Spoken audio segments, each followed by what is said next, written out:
ইব্রাহিম আলাইহিসসালাম এক শিশু যে বড় হয় এমন এক সমাজে যেখানে মানুষ গড়েছিল পাথরের মূর্তি আর বিশ্বাস করত এগুলোই আমাদের উপাস্য। কিন্তু ইব্রাহিম আলাইহিসসালাম ছোট থেকেই ভিন্ন ছিলেন। তিনি ভাবতেন যে নিজের হাত পা নড়াতে পারে না, কথা বলতে পারে না, সে কিভাবে কারো উপাস্য হয়। একদিন সুযোগ পেয়ে তিনি ঢুকে গেলেন মন্দিরে। সব মূর্তি ভেঙে ফেললেন, শুধু সবচেয়ে বড় মূর্তিটিকে রেখে দিলেন। তার কাঁধে রেখে দিলেন একটি কুঠার।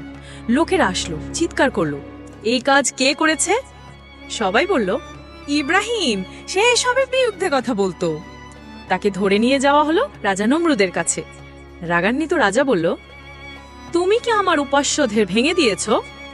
ইব্রাহিম আলাইহিসসালাম মাথা নিচু না করে বললেন, এত বড় মূর্তিটা তো ঠিকঠাক আছে, তাকেই জিজ্ঞেস করুন। নমরুদ মুখে কিছু বলতে পারল না, কিন্তু রাগে ফেটে পড়ল। বলল, এই যুবককে পুড়িয়ে ফেলো।